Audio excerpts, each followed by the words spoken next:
नमस्कार मित्रों, कैसे हैं आप सब लोग। उत्कर्ष की ऑनलाइन क्लासेज में आप सभी का स्वागत है। मित्रों, हिंदी विषय की व्याकरण वाले भाग को हम आरंभ कर चुके हैं। जो पिछली 2 कक्षाओं में हमने पढ़ा उसी को आगे बढ़ाने की हम आगे तैयारी कर रहे हैं। और आज जो हमारा बिंदु आरंभ करने वाला हूं, उससे पहले मैं आपको 2-3 बातें बता देना चाहूँगा कि जब हम प्रतियोगिता परीक्षाओं की बहुत सारी पुस्तकें लेके आ रहे हैं, एनसीईआरटी की व्याकरण हम पढ़ रहे हैं, नियमित रूप से बहुत प्रकार के नोट्स का हम लगातार अध्ययन करते जा रहे हैं। जो बिंदु आज हम पढ़ने वाले हैं उसके लिए पहले आप उसकी भूमिका सुनिए, क्योंकि यह टॉपिक आपको बहुत कम किताबों में देखने को मिलता है। अधीनस्थ बोर्ड की परीक्षाएं मान लें, जिसमें पटवार है, ग्राम सेवक हो सकती है, आपके एलडीसी लेवल की पोस्टें हों, चाहे पीटीटी की परीक्षा हो या रिट लेवल की परीक्षाएं होती हैं, इस प्रकार की इन परीक्षाओं में यह वाला बिंदु कम हमें देखने को मिलता है। लेकिन यदि द्वितीय श्रेणी अध्यापक भर्ती परीक्षा की बात की जाए या प्रथम श्रेणी स्कूल व्याख्याता भर्ती परीक्षा की बात की जाए, पुलिस सब इंस्पेक्टर की बात की जाए, तो इस परीक्षा प्रकार की परीक्षाओं में जो हम आज बिंदु चर्चा करने वाले हैं वहां से प्रश्न पूछे जाते हैं और पूछे जाते रहे हैं। तो जो आज का बिंदु है वो पूर्व की कक्षाओं से ही संबंध रखने वाला है, या मैं कहूं कि जो वर्ण विचार वाला सेशन हमारा चल रहा है, इसी में आज एक नया बिंदु और जोड़ रहे हैं। जो नया बिंदु है दोस्तों वो क्या है, ध्यान देना एक बार।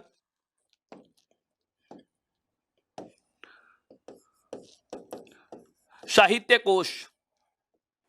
नया बिंदु जो है हमारा आज का वो है साहित्य कोश व शब्दकोश। आज जो बिंदु हम चर्चा करने वाले हैं, जिस बिंदु से संबंधित विचार मैं आपसे साझा करूंगा, वो बिंदु है साहित्य कोश व शब्दकोश का उपयोग। साहित्य कोश व शब्दकोश का उपयोग किस तरीके से किया जाता है, साहित्य कोश व शब्दकोश के उपयोग की पद्धतियां क्या क्या हैं। सबसे पहले आपके जहन में ये सवाल आ रहा है कि हिंदी हम वर्ण, संधि, संज्ञा, सर्वनाम इस प्रकार के बिंदु तो पढ़ते आ रहे हैं, लेकिन ये ऐसा कौन सा बिंदु आ गया जो बहुत प्रकार की किताबों में, अनुक्रमणिका में अपना कोई स्थान ही नहीं दिखाता, या हम ये कह सकते हैं कि बहुत सी गाइडों में, बहुत सी प्रतियोगिता परीक्षाओं की अन्य अन्य प्रकार के लेखकों की पुस्तकों में इस प्रकार के किसी बिंदु का कोई जिक्र नहीं होता है। लेकिन इसका मतलब यह नहीं है कि एक व्याकरण का पाठ नहीं है। मैंने आपको पूर्व की कक्षाओं में भी बताया था मित्रों कि हम जो ये व्याकरण वाला सेशन पढ़ रहे हैं, हिंदी भाषा की संपूर्ण व्याकरण पढ़ रहे हैं, जो आपको एक ही नहीं बल्कि ऐसी कोई भी परीक्षा जिसमें हिंदी के नाम से कोई भी टॉपिक जुड़ता है, तो उन सभी परीक्षाओं के लिए ये बिंदु बहुत ही ज़्यादा महत्वपूर्ण होगा और बहुत ही ज़्यादा महत्वपूर्ण है। क्योंकि हम जो हिंदी का व्याकरण वाला जो भाग लेकर चल रहे हैं, इसमें किसी एक परीक्षा का विशेष महत्व नहीं, बल्कि यह बिंदु राजस्थान बोर्ड की हो, या मैं कहूँ अधीनस्थ बोर्ड की हो, या मैं कहूँ चाहे आरपीएससी की हो, या तक कि यूपीएससी की निबंध रचना वाले पोर्शन तक के भाग को भी ये चीज कवर करने वाला बिंदु है। और समग्र व्याकरण के ऊपर हम चर्चा आरंभ कर रहे हैं, और समग्र व्याकरण की चर्चा में नियमित रूप से हमारे जो पूर्व के जो लेक्चर हो चुके हैं उनमें भी आपने देखा होगा कि हमने हर एक महीन से महीन, बारीक से बारीक बात को भी बहुत विस्तार से समझा है, बहुत विस्तार से इसको पढ़ा है। और इसी बात को आगे लेते हुए, इसी कड़ी को जोड़ते हुए मैं आज जो बिंदु आरंभ करने वाला हूं, साहित्य कोश और शब्दकोश का जो उपयोग है किस तरीके से किया जाता है। हाँ, आपका यह सोचना सही भी है कि इसमें प्रश्न क्या आते हैं, ये बिंदु है क्या। इसको समझने के लिए हम एक उदाहरण का सहारा ले सकते हैं। जैसे मित्रों, आप अपने मोबाइल फ़ोन में टेलीफोन इंडेक्स देखते हैं, फ़ोन डायरेक्टरी चेक करते हैं, या छोटी क्लास में जब अध्ययन किया करते थे हम स्कूलों में, हमने देखा था कि ए के नाम वाले या ए से जिनका नाम शुरू होता है उनका रोल नंबर आरंभ में था। जिनका नाम वी, डब्ल्यू, एक्स, वाई या जेड तक आ रहा है उनके नाम रजिस्टर में अंतिम में हुआ करते हैं। या हम हमारे टेलीफोन की फ़ोन डायरेक्टरी में देखते हैं कि ए से शुरू होने वाले नामों के कॉन्टैक्ट पहले होते हैं, और उसके बाद जैसे जैसे आगे बढ़ते हैं अंग्रेजी वर्णमाला के अनुसार उनके नाम आते चले जाते हैं। यदि मैं आपको कहूं कि आपको 50 विद्यार्थियों का एक रजिस्टर दे दिया जाए, 50 विद्यार्थियों की एक सूची दे दी जाए, 50 विद्यार्थियों के जिनमें नाम हैं और जो भिन्न भिन्न प्रकार के वर्णों से आरंभ हो रहे हैं, और इन 50 विद्यार्थियों के नामों के लिए मैं आपको कहूं कि आपको इनको वर्णमाला के क्रम के अनुसार व्यवस्थित करके लिखना होगा। बहुत अच्छे से समझना इस चीज को। जब तक आपको इस बिंदु की पूर्व भूमिका समझ में नहीं आएगी, आप इस बिंदु को बहुत अच्छे तरीके से नहीं समझ पाएंगे। ये वर्णमाला से ही जुड़ता हुआ व्याकरणिक बिंदु है, पर थोड़ा सा अलग है। आप लोगों को नया इसलिए लगेगा क्योंकि ये हमारे नियमित अध्ययन में नहीं रहता। हालांकि हम इससे भली भांति परिचित होते हैं कि इस टॉपिक के अंतर्गत कौन सी चीज आती है। मैं उसी चीज को वापस से बता रहा हूं कि इसमें हम क्या करेंगे। हमारे पास बहुत प्रकार के शब्द होते हैं। हमें देखने को मिलता है कि 50 नाम हैं। इन 50 नामों को वर्णमाला के अनुसार हमें व्यवस्थित करना है। अब आपसे मैं कहूं कि जो 50 विद्यार्थियों की मैंने आपको सूची दी है, इन 50 विद्यार्थियों के नामों की जो सूची है, इसे आपको वर्णमाला के अनुसार व्यवस्थित करना है। तो आप इन 50 विद्यार्थियों के नामों को ए, बी, सी और डी के अनुसार व्यवस्थित करना आरंभ कर दोगे।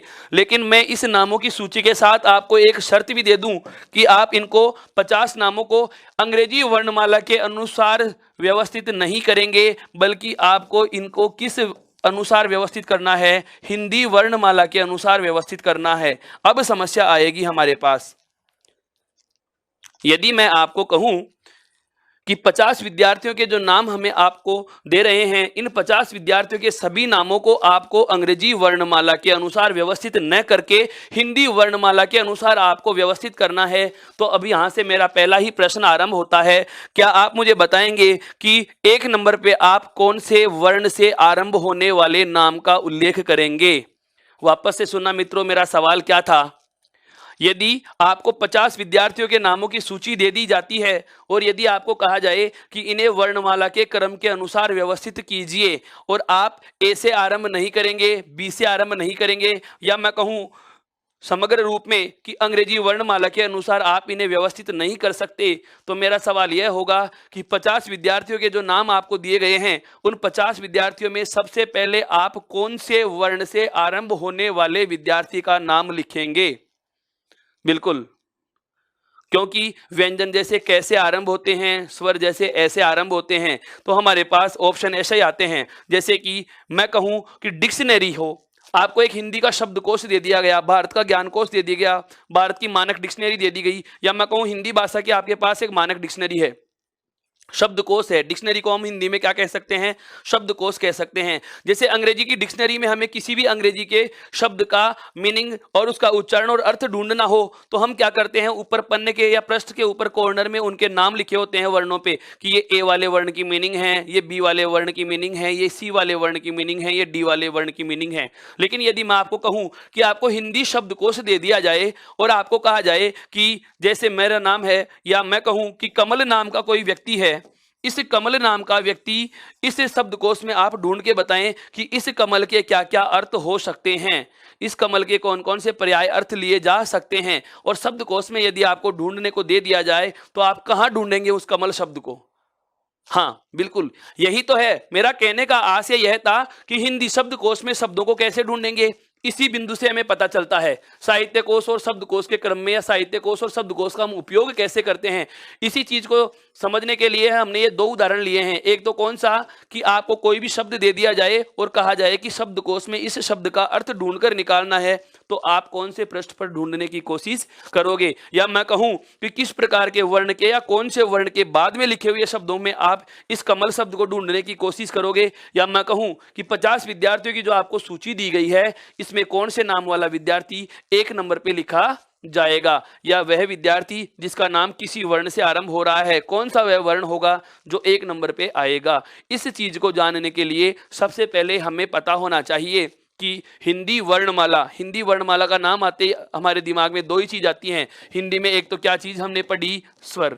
एक तो हमने क्या चीज पढ़ी है, स्वर, और एक हमने क्या चीज पढ़ी है, व्यंजन। तो इन स्वर और व्यंजनों का शब्दकोश के अनुसार वास्तविक क्रम क्या होता है, हमें यह पता नहीं होगा, तो हम इस प्रकार के प्रश्न का जवाब नहीं दे पाएंगे। पूरी बात को एक बार वापस से सुनना। जैसे अंग्रेजी वर्णमाला में ए के नाम वाले प्रथम होते हैं, बी से आरंभ होने वाले शब्दों को दूसरा स्थान दिया जाता है। या मैं कह दूं कि जो अंग्रेजी वर्णमाला के 26 वर्ण हम पढ़ा करते हैं, इन 26 वर्णों का जो क्रम हम पढ़ते हैं, वही क्रम इनका शब्दकोश में होता है। लेकिन हिंदी वर्णमाला में जरा सा अंतर होता है मित्रों। हाँ बिल्कुल, हिंदी वर्णमाला के शब्दकोश के क्रम में और हमारे पढ़ने के क्रम में अंतर होता है। शब्दकोश में हिंदी वर्णमाला का जो क्रम होता है, सबसे पहले हमें वह जानना होगा। तो हिंदी के वर्णमाला में जो शब्दकोशीय क्रम होता है, उसको जानने के लिए हम हेडिंग डालकर लिख सकते हैं क्या, कि वर्णों का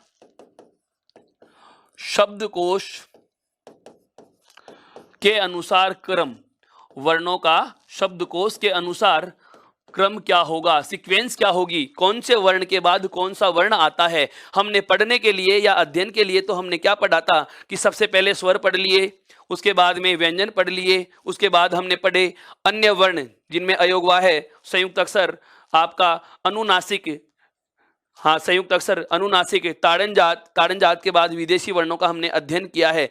लेकिन यदि बात की जाए कि हिंदी वर्णमाला में इन शब्दकोश के अनुसार संपूर्ण वर्णमाला का जो क्रम होगा क्या वही होगा, जैसे मैं कहूं कि पहले क्या ए ही लिखा जाएगा, उसके बाद में आ ही लिखा जाएगा, या मैं कहूं हिंदी की डिक्शनरी में या हिंदी के शब्दकोश में प्रथम जो नाम होगा, प्रथम जो शब्द होगा वो कौन से वर्ण से आरंभ होने वाला होगा। बहुत बार पूछा गया है हिंदी वर्णमाला के शब्दकोश का प्रथम वर्ण क्या होता है, और हमें विकल्प में ए भी मिलेगा, हमें विकल्प में कै भी मिलेगा, हमें विकल्प में जैसे अनुस्वार भी दे दिया और हमें विकल्प में जैसे विसर्ग भी दे दिया। अब आपका जवाब क्या होगा मित्रों, मैं आपके जवाब की प्रतीक्षा कर रहा हूं, जरा अपना प्रत्युत्तर दें। मेरा प्रश्न क्या है वापस से सुनिए। हिंदी शब्दकोश के अनुसार वर्णमाला का हिंदी का प्रथम वर्ण कौन सा है, शब्दकोश के अनुसार हिंदी वर्णमाला का प्रथम वर्ण कौन सा होगा, शब्दकोश के क्रम के अनुसार हिंदी वर्णमाला का प्रथम वर्ण कौन सा होगा। बिल्कुल, बहुत सारे मित्र मेरे जवाब दे रहे हैं कै वर्ण होगा, बहुत सारे विद्यार्थियों का जवाब आ रहा है ए वर्ण होगा। हाँ, बहुत बहुत धन्यवाद, आपने कोशिश की, लेकिन आपको मैं बता देना चाहूंगा हताश न हो, आपने प्रयत्न किया है, ये धन्यवाद उसके लिए है। सही जवाब इसका यह नहीं होगा, न तो आपका शब्दकोश में प्रथम वर्ण ए आता है और न ही आपके शब्दकोश में प्रथम वर्ण क्या आता है। मित्रों, ध्यान देने वाली बात है, ये बहुत ही ज्यादा अच्छे से समझ लेना इस चीज को कि शब्दकोश में जो वर्णमाला का क्रम होता है उसमें प्रथम वर्ण जो आता है वह आता है आपका अनुस्वार। वह क्या आता है, अनुस्वार आता है। वापस से समझो मैं क्या प्रश्न था और क्या जवाब दे रहा हूं। यह प्रश्न बहुत बार पूछा जा चुका है स्कूल व्याख्याता वृत्ति परीक्षा में, और 2015 में भी यहां से क्वेश्चन आया था, अभी हम उनको भी चर्चा में लेंगे। पहले उससे हम बात करना चाह रहे हैं क्या, मेरा सवाल यह था आप लोगों से कि हिंदी शब्दकोश के अनुसार हिंदी वर्णमाला का प्रथम वर्ण कौन सा होता है, या हिंदी शब्दकोश में प्रथम वर्ण के स्थान पर कौन सा वर्ण लिखा जाएगा। तो इसका जवाब सदैव हमेशा क्या रहेगा, अनुस्वार होगा। क्या होगा, अनुस्वार होगा। तो अब ये अनुस्वार मैंने बता दिया, याद कैसे रहेंगे, इनका वास्तविक क्रम क्या होता है। तो अभी सबसे पहले हम क्या करते हैं, संपूर्ण वर्णमाला के क्रम को पढ़ लेते हैं, या मैं कहूं कि पहले मैं आपको शब्दों का अध्ययन करवाने से पहले यह चीज बताना चाहूंगा कि कौन से वर्ण के बाद कौन सा वर्ण पूछा जाता है, कौन से वर्ण के बाद कौन सा वर्ण लिखा जाता है, और उसके बाद हम बात करेंगे कि यहां से प्रश्न किस किस प्रकार से पूछे जाते हैं। एक बार ध्यान देना इस बात पे, एक बार ध्यान देना इस बात पे कि वर्णों का शब्दकोश के अनुसार जो क्रम है वो क्या होता है। देखो, सबसे पहले शब्दकोश में क्या लिखा जाता है, अनुस्वार। सबसे पहले शब्दकोश में क्या लिखा जाता है, अनुस्वार लिखा जाता है। मित्रों, सबसे पहले शब्दकोश में क्या लिखा जाता है, अनुस्वार लिखा जाता है। तो ये लो जी, सबसे पहला वर्ण क्या हो गया, अनुस्वार। अनुस्वार के ठीक बाद में हमने पढ़ा था, देखो इधर ध्यान देना, अनुस्वार और विसर्ग, इन दोनों वर्णों को, अनुस्वार और विसर्ग इन दोनों वर्णों को हमने कल नाम दिया था अयोगवाह्य ध्वनियां। क्या नाम दिया था, अयोगवाह्य ध्वनियां। वापस से सुनना, अनुस्वार और विसर्ग को हमने कल जो नाम दिया था वह नाम था अयोगवाह्य ध्वनि, अर्थात यह अनुस्वार और दूसरा जो वर्ण है ये क्या है, विसर्ग।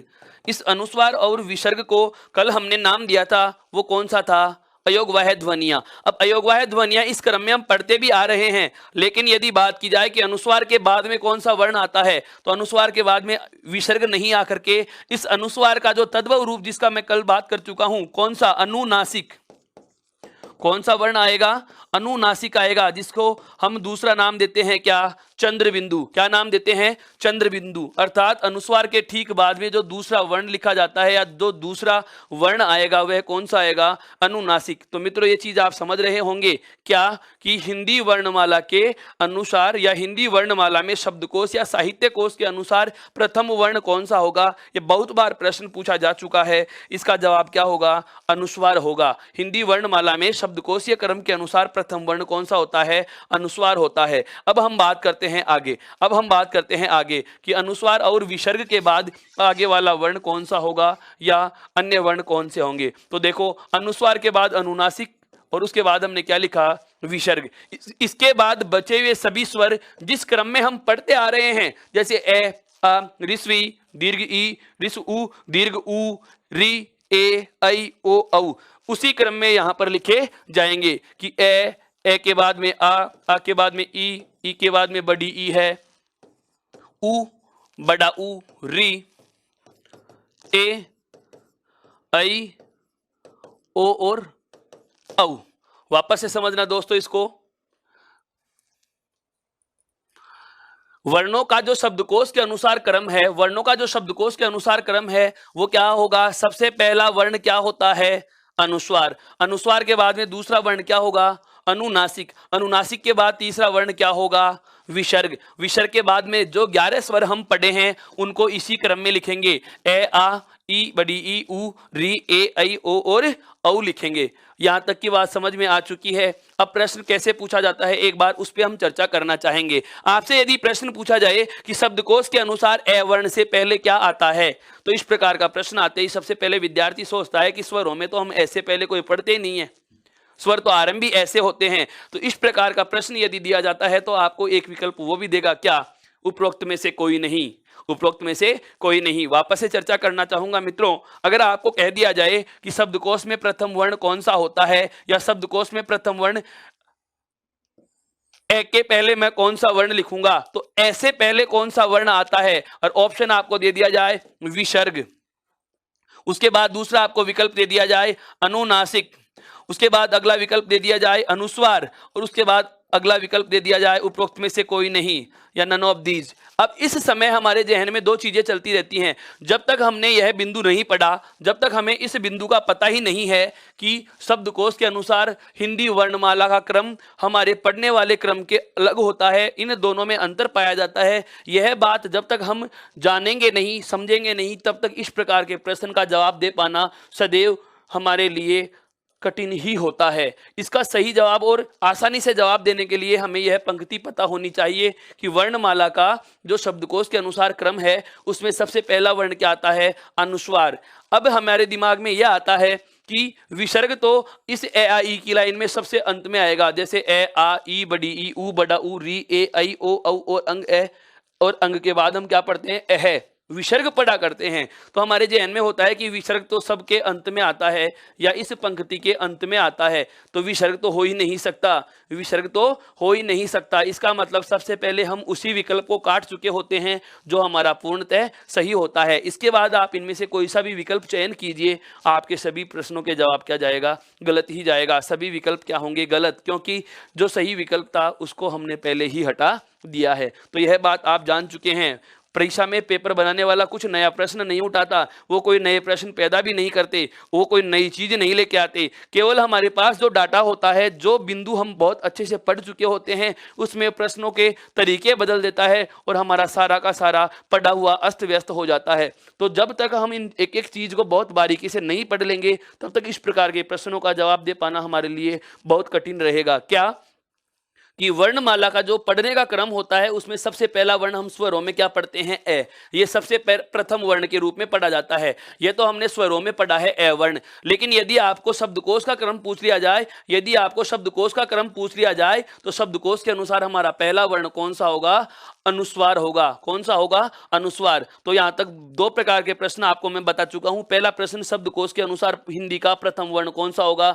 अनुस्वार। दूसरा प्रश्न यह आ सकता है, ये वाला प्रश्न नहीं देगा, इस प्रकार के प्रश्न नहीं पूछता कि ई से पहले क्या आता है, ऋस्व उ से पहले क्या आता है, क्योंकि ये तो पूरी की पूरी जो स्वरों की क्रम है, यह चीज तो हमें बहुत पहले से पता होती है, बहुत अच्छे से पता होती है। प्रश्न यहां से उठाता है, पेपर बनाने वाला दिमाग से खेलता है, वो प्रश्न कहां से उठाता है? ये वाला क्रम उठाएगा।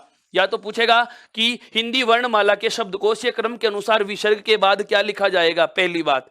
अगर यह वाला प्रश्न नहीं आता तो यह पूछ लेता है शब्दकोश में ऐसे पहले क्या आता है, बस यही प्रश्न होते हैं। उसके बाद क्या होगा या उससे पहले क्या होगा, वह किसके बाद आता है। जैसे पूछ लिया जाए कि शब्दकोश में ए वर्ण किसके बाद लिखा जाएगा, तो हमारा जवाब होगा क्या, विसर्ग के बाद। बहुत बार ये प्रश्न भी पूछा गया है क्या कि शब्दकोश या क्रम के अनुसार विसर्ग से ठीक पहले कौन सा वर्ण होता है, तो हमारा जवाब होना चाहिए विसर्ग से ठीक पहले अनुनासिक का प्रयोग होगा। विसर्ग से ठीक पहले उन शब्दों को स्थान दिया जाता है जो, हाँ बिल्कुल, विसर्ग वाले वर्ण से पहले हम किसे स्थान देंगे, अनुनासिक को स्थान देंगे। अब हम आगे बढ़ते हैं मित्रों, हमने यह चीज बहुत अच्छे से जान ली है क्या कि स्वरों का क्रम क्या होता है, स्वरों का क्रम क्या होता है। अब मैं बात करना चाहूंगा क्या इस साहित्य कोश या शब्दकोश के क्रम में किसकी, व्यंजनों की, कि व्यंजन कैसे लिखे जाएंगे और व्यंजनों से संबंधित जो प्रश्न आता है वह कैसे आता है। यह तो स्वर और स्वर से संबंधित वर्णों की पंक्ति हो चुकी है।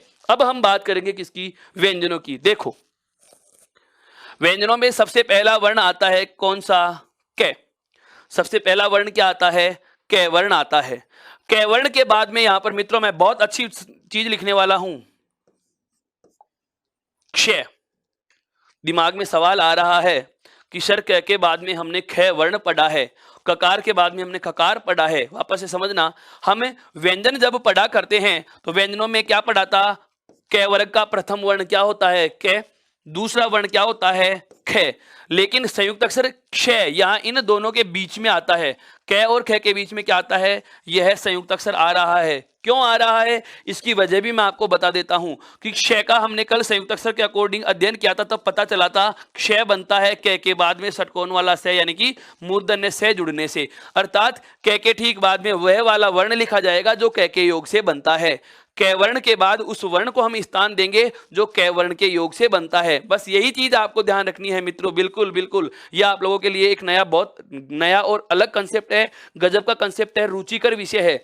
आप अब से आपकी टेलीफोन डायरेक्टरी को हिंदी वर्णमाला के अनुसार सेव करना शुरू करोगे तो इस चीज को अभ्यास में भी ला सकते हो। बहुत प्रकार के नाम आप ले सकते हैं। आप अपने परिवार के, हमारे परिवार के जो जितने भी सदस्य होते हैं उन सबके नाम लिख लीजिएगा। हमारे मित्रों के जितने भी नाम है वो सब एक कागज पे लिख सकते हैं, उनकी सूची बना सकते हैं और फिर आप उनको बारी बारी से उनको लगातार अपन क्या करेंगे, शब्दकोश या क्रम के अनुसार व्यवस्थित करके अपने आप को जांचेंगे कि कौन सा नाम मैंने कौन से स्थान पे लिखा है, किस क्रम में इनको वरीयता दी है। वरीयता देने का मतलब यह है कि उनके व्यवहार को वरीयता न देते हुए कि कौन सा क्रम पहले लिखा जा रहा है और कौन सा नाम बाद में लिखा जा रहा है। तो ध्यान देना, क वर्ण से शुरू होने वाला नाम और उसके ठीक बाद में क्ष वर्ण से शुरू होने वाला नाम और उसके बाद में आएगा कौन सा, ख वर्ण से शुरू होने वाला नाम। तो इन चीजों की चर्चा करते हुए हम आगे बढ़े तो देखो सबसे पहला तो कौन सा हो गया, क। उसके बाद में क्या लिखा, क्ष। उसके बाद में क्या लिखा, ग। ग के बाद में आता है क्या, ग, और उसके बाद में घ और इसका पंचमाक्षर। फिर आता है अगला वर्ग कौन सा, च। च के बाद में आ जाएगा च वर्ग का दूसरा वर्ण क्या, छ। उसके बाद में आता है जय। यहां भी ध्यान देने वाला एक शब्द आएगा, जैसे इस शब्द को मैं हाईलाइट कर रहा हूं, जो जो चीजें हमारे उस वर्णमाला के क्रम को भंग कर रही हैं, जो हमने पढ़ा है उसको भंग कर रही हैं। तो स्वरों में तो ये तीन चीजें अलग लिख दी, अनुस्वार, अनुनासिक और विसर्ग, जो इन 11 स्वरों से पहले जोड़ने हैं। जो वास्तव में तो हम पढ़ते तो आए हैं इनके बाद में, लेकिन शब्दकोश में कहाँ आएंगे, पहले आएंगे। शब्दकोश में कहाँ आएंगे, पहले। ठीक उसी प्रकार से अब बात आ जाती है कि व्यंजनों में कौन सी चीज कहाँ लिखी जाती है। उसका यदि प्रश्न बनता है तो प्रश्न बनने का सबसे पहला चांस कहाँ से बनेगा, क्ष से। कहाँ से बनेगा, क्ष से। और सवाल क्या होता है वो सुनना, हिंदी वर्णमाला में शब्दकोश के अनुसार ख से ठीक पहला वर्ण कौन सा होता है। हिंदी वर्णमाला में शब्दकोश के अनुसार ख से ठीक पहला वर्ण कौन सा होता है, और हमारा पहला ही विकल्प दिया हुआ होता है, क वर्ण होता है, और हम उसी को टिक कर देते हैं।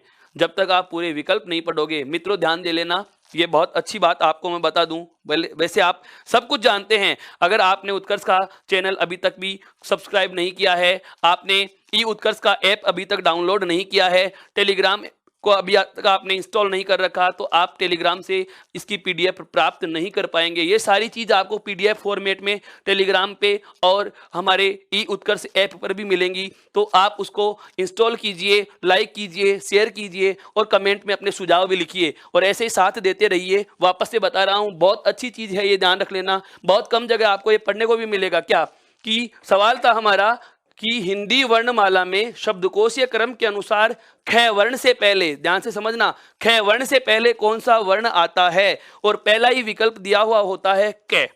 पहला ही विकल्प क्या होता है, क। और हम यही सोचते हैं कि क से पहले तो ख आता है, ख के बाद में क्या आता है, ग। तो इसका मतलब ख से ठीक पहले कौन सा वर्ण आ रहा है, क, उसी को टिक कर दिया। सही विद्यार्थी वह नहीं जो प्रश्न को पढ़ते ही पहले ऑप्शन को टिक कर रहा है। सही विद्यार्थी वह होते हैं, वास्तव में प्रतियोगी परीक्षा की तैयारी करने वाले विद्यार्थी का पहला लक्षण यही होगा कि चाहे उसे सही उत्तर का पता हो लेकिन वह विकल्प चारों पढ़ेगा। बहुत अच्छी बात है, ये ध्यान रखना। हाँ बिल्कुल बिल्कुल, आप अच्छी बात है कि आप चारों विकल्प पढ़ के जवाब देते हैं। आपको चारों विकल्प ही पढ़ने हैं। क्या पता बहुत बार हमें नजदीकी जवाब मिल जाता है, उसके भी ठीक पहले और भी हमें ज्यादा कोई नजदीकी, जैसे एक छोटे से उदाहरण की बात करें, आपसे सवाल पूछ लिया जाता है जोधपुर स्थित है। मित्रों सवाल पे गौर करना, नजदीकी उत्तर से मेरा संदर्भ क्या था। जैसे आपसे मैं सवाल करता हूं कि जोधपुर स्थित है और आपको विकल्प दिए जा रहे हैं राजस्थान में, भारत में, एशिया में या संसार में। वापस से सुनना, जोधपुर स्थित है, पहला विकल्प है राजस्थान में, दूसरा विकल्प है भारत में, तीसरा विकल्प है एशिया में और चौथा विकल्प है संसार में। तो जोधपुर तो इन चारों में ही है, लेकिन जब तक हमारे पास नजदीकी उत्तर है, नजदीकी उत्तर का मतलब क्या हो गया, जोधपुर जिला, इससे ठीक बड़ा उत्तर क्या हो गया, राजस्थान राज्य। तो पहला विकल्प क्या होगा, राजस्थान। यदि आपको राजस्थान ऑप्शन में नहीं मिलता तो आप भारत को चुनोगे। भारत और राजस्थान दोनों नहीं मिलते तो हमारा तीसरा विकल्प या जिसको हम वरीयता दे सकते हैं वो कौन सा होगा, एशिया। और उसके बाद हम कहां चले जाएंगे, संसार में चले जाएंगे। मेरा कहने का मतलब यह है कि नजदीकी उत्तर का चयन पहले करना है और इसीलिए आपको यह चीज ध्यान रखनी है। क्यों, नजदीकी उत्तर का मतलब क्या था कि ख वर्ण से पहले क्ष भी आता है और क भी आता है। अब अगर आपको विकल्प में क्ष दिया ही नहीं है तो आप आंसर किसको कर सकते हो, क को। लेकिन यदि आपको विकल्प में दिया हुआ वर्ण क्ष मिल जाए तो ख से पहला वर्ण कौन सा आएगा, क्ष आएगा। इस चीज का विशेष ध्यान रखना। आगे बढ़ते हैं अगले वाले वर्णों के वर्ग पे। ध्यान दो, च वर्ण के बाद में छ लिखा, छ के बाद में जय लिखा। अब जय के बाद में यहां पर आएगा दूसरा संयुक्त अक्षर की बात कर रहा हूं, जय। जो मैंने आपको कल बताया था, जो हिंदी वर्णमाला के 4 संयुक्त अक्षर होते हैं, वो चारों संयुक्त अक्षर जिस वर्ण के योग से मिल रहे हैं उनका जो प्रथम वर्ण होता है, उनके योग के समूह का जो प्रथम वर्ण होता है, ये संयुक्त अक्षर उसके ठीक बाद लिखे जाते हैं। जैसे ग का सही विभाजन अगर हमें पूछा जाए तो ग का सही विभाजन होता है जय प्लस अण खाली इसी वर्ग की और उसके बाद में ए जुड़ा हुआ है, अर्थात जय का सही स्थान क्या होगा, जय वर्ण के बाद होगा। कहां होगा, जय वर्ण के बाद होगा। उसके बाद में हमें पता है जय और इसी वर्ग का पंचमाक्षर लिखा जाएगा। उसके बाद आगे बढ़े तो अगला वर्ग कौन सा आता है, ट वर्ग। ट वर्ग के बाद में ट वर्ग में ट, ठ, ड और ढ और अण। अब यहां भी आपके जहन में सवाल आ रहा है कि सर आपने यहां पर 2 वर्ण और बताए थे जिनको ताड़नजात नाम दिया जाता है। एक बार इधर लिख रहा हूं, एक तो ये ढहता और एक ये ढहता। इन दोनों के नीचे यदि ताड़नजात चिन्ह लगा दिया जाए तो ये बन जाते हैं अढ़ और अढ़। इन दोनों को हम शब्दकोश के क्रम के अनुसार व्यवस्थित करेंगे, लेकिन उससे पहले आपको बहुत अच्छी बात आपको जाननी होगी जिसकी चर्चा हम बाद में करने वाले हैं। क्या कि इनसे कभी कोई नया शब्द आरंभ नहीं होता। इन दोनों वर्णों का प्रयोग हम किसी नए शब्द के प्रथम वर्ण के रूप में नहीं करते। क्यों नहीं करते, इसका कारण भी हम अभी चर्चा करेंगे। पहले यह वाली बात समझ लें, उसके बाद अगला वर्ग जो आएगा शब्दकोश के क्रम के अनुसार, उस वर्ग में पहला वर्ण क्या आएगा, तय। तय के बाद में एक संयुक्त अक्षर आता है, कौन सा दोस्तों, त्रय। तीसरा पूछा जाने वाला प्रश्न, तीसरा पूछा जाने वाला बिंदु, तीसरा वह वर्ण हमारे पास आ चुका जहां से सवाल बनता है। यानी कि पहला तो हमारे पास आया कौन सा, क्षय क्षत्रिय वाला। कि इसके पहले कौन सा वर्ण आता है या इसके बाद कौन सा वर्ण आता है, यह कौन से वर्ण के बाद लिखा जा रहा है या क्षय किस वर्ण के बाद पहले लिखा जाता है। यहां पर दूसरा वर्ण और ये तीसरा वर्ण, तीनों संयुक्त अक्षरों का स्थान हमें पता चल चुका है कि ये संयुक्त अक्षर जिस वर्ण समूह से बनते हैं उस वर्ण समूह के प्रथम वर्ण के बाद ही इनका प्रयोग हो जाएगा। उसके बाद में आपको उसी क्रम में लिख देना है जिस क्रम से पढ़ते आ रहे थे, थ, द, ध और न। उसके बाद में अगला वर्ग आ जाएगा प, फ, ब, भ और म।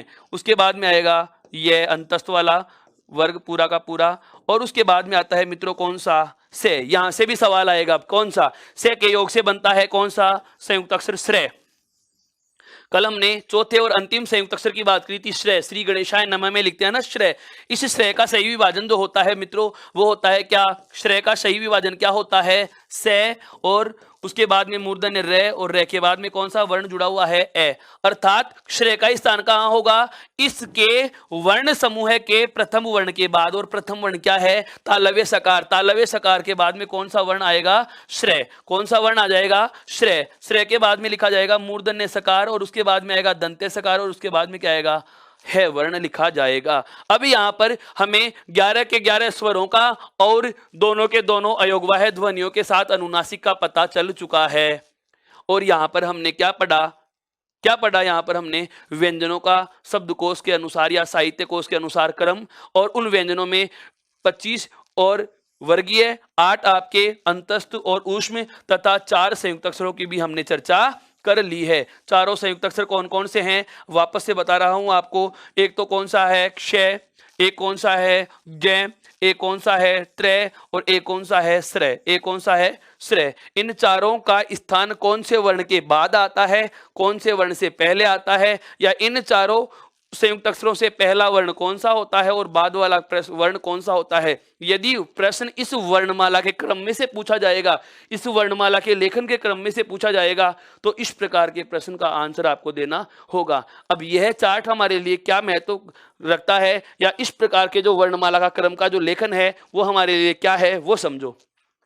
बिंदु हमारा दोस्त तो क्या है, शब्दकोश के अनुसार वर्णों का क्रम। और इसके ठीक पहला जो हमारा जो बिंदु आरंभ आज हमने किया है वह क्या किया है, साहित्य कोश का और शब्दकोश का क्या करना है हमें उपयोग। अर्थात हमारे को हिंदी डिक्शनरी या हमें हिंदी डिक्शनरी पढ़ने को दे दी जाए, मुझे हिंदी डिक्शनरी आप पढ़ने को दोगे या मैं आपको हिंदी डिक्शनरी पढ़ने को दे दूं, या हमें हिंदी डिक्शनरी पढ़ने को मिल रही है और किसी शब्द का हमें स्थान निर्धारित करना है या शब्द ढूंढना है, तो दोस्तों किस तरीके से ढूंढेंगे, तो उसके लिए हमें यह ध्यान रखना होगा क्या, कि कौन से वर्ण के बाद कौन से वर्ण से शुरू होने वाले नाम आएंगे। जैसे मैं कहूं कि थ वर्ण से शुरू होने वाले नाम कहाँ आएंगे, त्रय वाले नामों के बाद। कहाँ आएंगे, त्रय वाले नामों के बाद। जैसे मान लीजिएगा एक शब्द लिखा हुआ है थैला, एक शब्द क्या लिखा हुआ है, थैला, और एक शब्द लिखा हुआ है त्रिशूल, एक शब्द क्या लिखा हुआ है, त्रिशूल। तो ध्यान देना, अब यह संयुक्त अक्षर से आरंभ हो रहा है, लेकिन संयुक्त अक्षर का स्थान तय वर्ग के प्रथम वर्ण तय के ठीक बाद आता है, क्या, त्रय, और त्रय के ठीक बाद में आता है कौन सा वर्ण, थ। अर्थात अगर इन दोनों नामों को भी व्यवस्थित करने को कह दिया जाए तो रोल नंबर आप 1 इसको दोगे और 2 नंबर किसे दिया जाएगा, थैला शब्द को दिया जाएगा। किसे दिया जाएगा, थैला शब्द को दिया जाएगा। एक बार आप इसे बहुत अच्छे से समझ सकते हैं और इसका स्क्रीनशॉट भी ले सकते हैं। यह क्या है, हमारे वर्णों का, या मैं कह दूं स्वर और व्यंजनों का शब्दकोश के अनुसार या साहित्य कोश के अनुसार। टेक्निकल टीम एक बार इसको थोड़ा सा जूम आउट करके दिखा सकती है, स्क्रीनशॉट भी ले सकते हैं आपको बहुत अच्छे से। हाँ मित्रों, अब हम थोड़ा और आगे बढ़ते हैं। ध्यान देना, यह वाली बात हमें पता चल चुकी है कि कौन सा वर्ण किस वर्ण के बाद लिखा जाएगा, कौन सा वर्ण किस वर्ण के बाद लिखा जाएगा, इन सब चीजों का पता चल चुका। अब एक महत्वपूर्ण आपको बात ध्यान रखने की है, वो क्या है कि शब्दकोश में इन वर्णों का क्रम तो निर्धारण कर लिया। अब शब्दों का क्रम निर्धारण करने से पहले हमें यह पता होना चाहिए कि कौन कौन से वर्ण को किस किस तरीके से अदा किया जाता है। बिल्कुल, बहुत अच्छी चीज बताने जा रहा हूं। हम हिंदी व्याकरण में सर ने पहले ही आपको बता दिया और मैंने भी आपको बहुत अच्छे से बता दिया है कि जो उत्कर्ष का ई उत्कर्ष ऐप चल रहा है, यूट्यूब पे जो ऑनलाइन लाइव क्लासों का जो ये चैनल चल रहा है, ये सामाजिक कार्यों के तहत चल रहा है, समाज उत्थान के मद्देनजर रखते हुए चल रहा है। सर का जो समाज के विकास में एक योगदान है उसके तहत चल रहा है, या उन विद्यार्थियों के लिए बहुत ज़्यादा महत्वपूर्ण हो जाता है जो किसी अति आवश्यक परेशानी या अटलनीय या ऐसी कोई परेशानी की वजह से ऑफलाइन क्लास ज्वाइन नहीं कर पाते, तो उन विद्यार्थियों के लिए बहुत फायदेमंद चीज़ है कि आपको जैसा ऑफलाइन क्लास में पढ़ाया जा रहा है, जैसा हम ऑफलाइन क्लास में सभी विद्यार्थियों को पढ़ा रहे हैं, ठीक वैसा ही और उसको बेहतर तरीके से यहाँ पर आपके सामने रखा जा रहा है, ताकि आप इसका पूर्ण लाभ उठा सकें, पूरा लाभ उठा सकें और इस ऐप के माध्यम से PDF प्राप्त कर सकें, इस चैनल के माध्यम से अपने ज्ञान को और ज़्यादा उत्तरोत्तर विकास की गति दे सकें। तो इन चीज़ों का आपने अध्ययन इसलिए नहीं किया कि बहुत बार क्या होता है, किताब लिखने वाले या हम कहें मेरे विद्वान साथी जो पढ़ाने वाले होते हैं, इस प्रकार के बिंदु को पढ़ाने से बच जाते हैं। और वो इसलिए बच जाते हैं कि या तो कई बार परीक्षा के पाठ्यक्रम में इन बिंदु को शामिल नहीं किया जाता, और कई बार हम ये सोच लेते हैं कि ये तो बहुत सामान्य सी बात है। लेकिन ध्यान रखना मित्रों, इस सामान्य से याद रखने वाले बिंदु में भी कितने प्रकार के अच्छे अच्छे प्रश्न पूछे जा चुके हैं। देखो श्रेय का उच्चारण स्थान कौन सा होगा, या मैं कहूं श्रेय किसके बाद लिखा जाएगा, तो हमें इसका कोई क्रम पता ही नहीं रहता। क्यों? क्योंकि न तो हम इसको स्वरों के साथ में पढ़ा करते हैं, न व्यंजनों के साथ पढ़ा करते हैं। जो हम छोटी क्लास में 36 व्यंजन पढ़ते आ रहे थे, जो 33 वास्तविक व्यंजन और 3 संयुक्त अक्षर, उनके अलावा ये चौथा संयुक्त अक्षर होता है, अर्थात इसे हमने छोटी क्लासों में वर्णमाला में नहीं पढ़ा, लेकिन यह शब्दकोश में वर्णमाला में अपना एक स्थान रखता है। इसे लिखा जाता है मूर्धन्य सकार से पहले और तालव्य सकार के बाद। इन सभी वर्णों का हमें पता चल चुका है। अब अगली जो बात मैं आरंभ करने वाला हूं, वो आरंभ करने वाला हूं क्या, देखो हमें यह तो पता है कि स्वर वर्ण स्वतंत्र होते हैं, अपने आप में पूरे होते हैं, बिना किसी दूसरे वर्ण की सहायता से बोले जाते हैं। लेकिन व्यंजन वर्ण जो होते हैं वो स्वतंत्र नहीं होते, अर्थात ये दूसरे वर्ण की सहायता से बोले जा रहे हैं। व्यंजनों में क्या जुड़ा होता है दोस्तों? स्वर जुड़ा होता है। क्या जुड़ा होता है? स्वर जुड़ा होता है। और उस स्वर को यदि हम हटा देते हैं तो व्यंजन स्वर रहित हो जाता है। व्यंजन क्या हो जाता है? स्वर रहित हो जाता है। बहुत बार हमारे सामने ऐसे शब्द आते हैं जिनमें संयुक्त अक्षरों का प्रयोग होता है। बहुत अलग चीजें हैं ये, थोड़ा सा धैर्य के साथ सुनिए, इसको वापस से बता देता हूं सारी बात।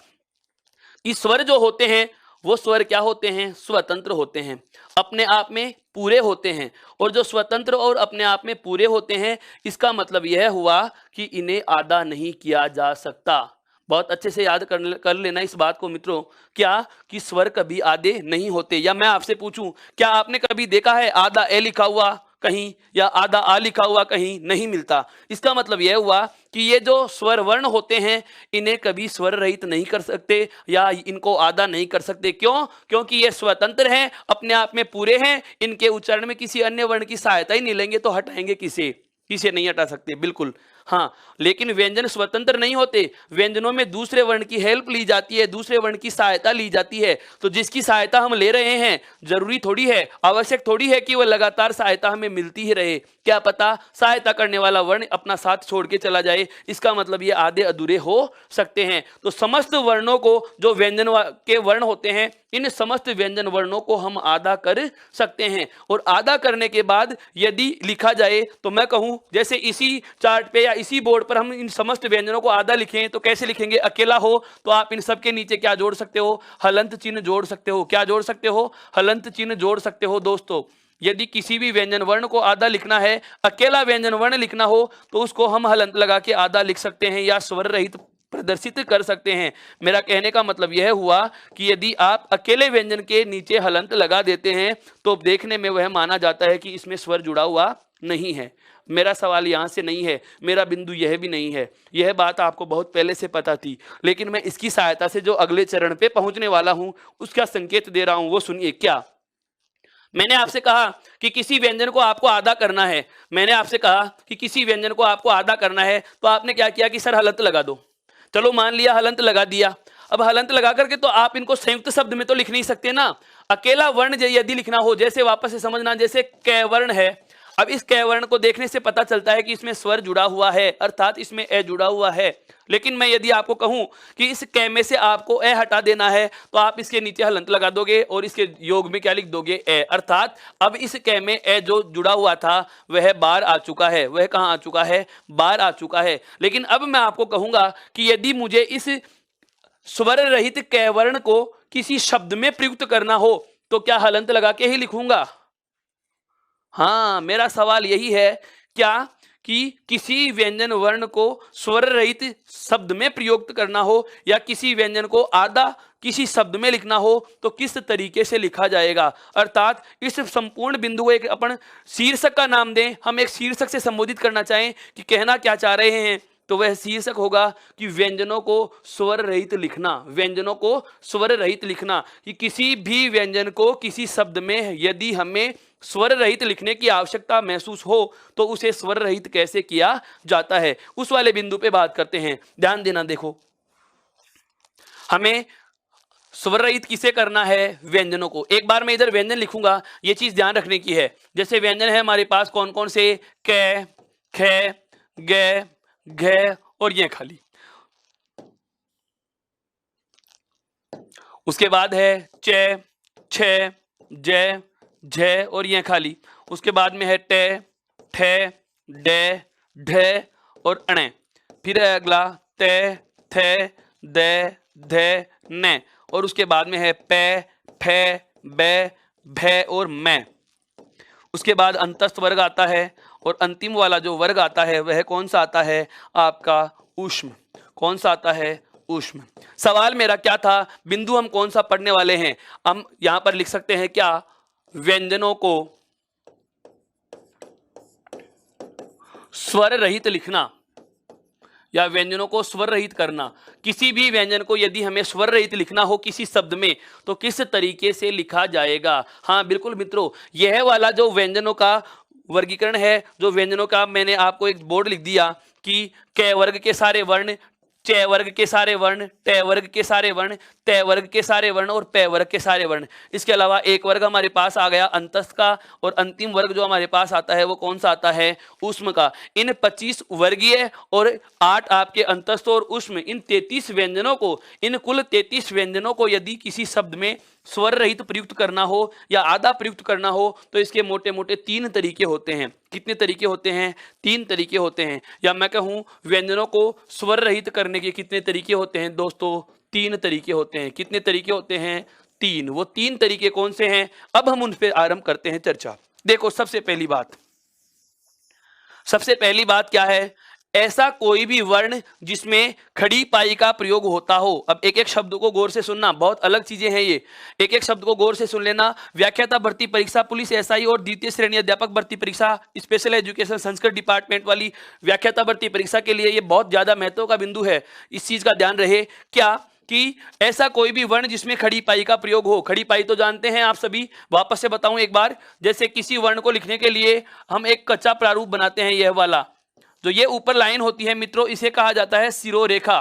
क्या कहा जाता है? सिरोरेखा कहा जाता है। जो ऊपर पंक्ति खींची हुई है इस पंक्ति को क्या कहा जाता है? सिरोरेखा कहा जाता है। और जो ये सीधा पूर्ण विराम की तरह लगाते हैं इसे कहा जाता है खड़ी पाई। क्या कहा जाता है दोस्तों? खड़ी पाई कहा जाता है। क्या कहा जाता है?